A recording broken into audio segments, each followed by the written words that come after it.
साथियों नमस्कार, मैं प्रमोद इंदल, महासचिव अनुसूचित जाति जनजाति कर्मचारी कल्याण संघ एक बार फिर से आपके समक्ष संवाद लेकर उपस्थित हूँ। मैं आशा करता हूँ कि अपने इस संवाद का एक बहुत ही पॉजिटिव रिजल्ट निकलेगा। भारतीय संविधान की प्रस्तावना में आर्थिक न्याय का जिक्र किया गया है साथियों, और इस आर्थिक न्याय के लक्ष्य को हासिल करने के लिए मुझे आप सब साथियों के सहयोग की आवश्यकता है।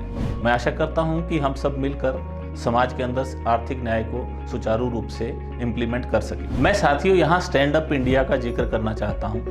पिछड़े वर्ग के उत्थान के लिए खासतौर पर अनुसूचित जाति, अनुसूचित जनजाति और महिला उद्यमियों के लिए भारत सरकार ने स्टैंड अप इंडिया स्कीम को लॉन्च किया है, जिसके तहत बैंकों के द्वारा कम से कम 10 लाख और अधिक से अधिक 1 करोड़ रुपए तक का लोन देने का प्रोविज़न है।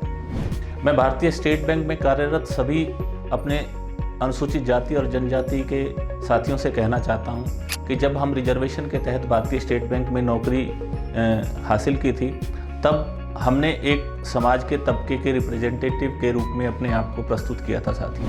आज हमारे पास मौका है कि हम कम से कम एक लोन स्टैंड अप इंडिया के तहत भारतीय स्टेट बैंक में लाकर उसकी अनुशंसा कर एक उद्यमी को तैयार कर सकें। तो यकीन मानिए कि मार्च 2022 से पहले हम 6000 उद्यमी अपने चंडीगढ़ सर्कल में तैयार कर सकते हैं, और मैं आशा करता हूं कि आप सभी इसके अंदर अधिक से अधिक भागीदारी बनाएं और कम से कम एक लोन प्रति व्यक्ति आप अपनी शाखा में 31 मार्च से पहले लाकर उस व्यक्ति को उद्यमी बनने में मदद करें।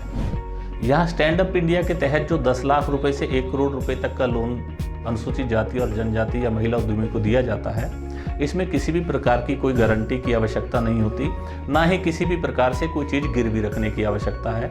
यह भारत सरकार के द्वारा गारंटी के तहत लोन दिया जाता है।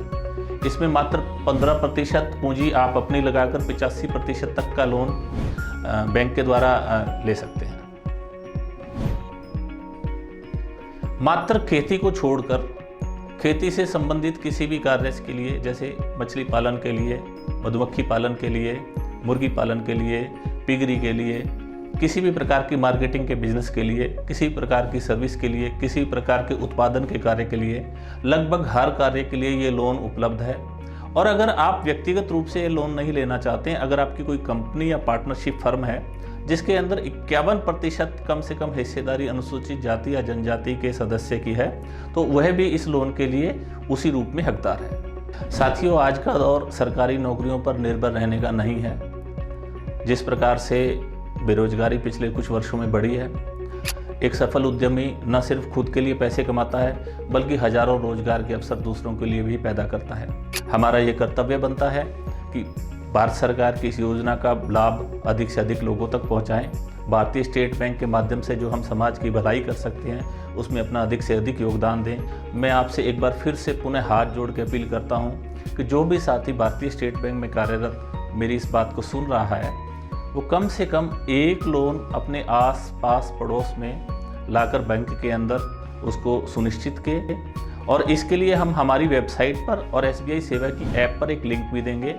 मैं आपसे अनुरोध करता हूं कि जब आप ये लोन भारतीय स्टेट बैंक में लाएं, तो उसकी डिटेल्स SBI सेवा ऐप पर या www.sbiseva.com पर डाल दीजिए, ताकि हम उस लोन को सैंक्शन कराने में, डिस्बर्स कराने में अपना योगदान दे सकें। साथियों, इस योजना के तहत हम पे बैक टू सोसाइटी के अपने संकल्प को पूरा कर सकते हैं।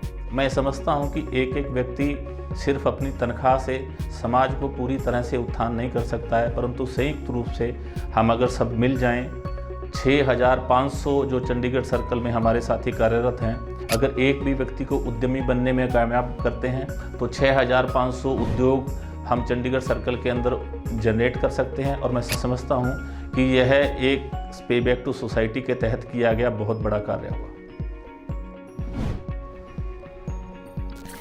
मैं पुनः आप सबके समय के लिए, आप सबके सहयोग के लिए आपका धन्यवाद करता हूं, और आशा करता हूं कि मेरी इस अपील का पुरजोर समर्थन करते हुए आप स्टैंड अप इंडिया के तहत अधिक से अधिक लोन बैंकों में लाएंगे। जय भीम, जय भारत साथियों।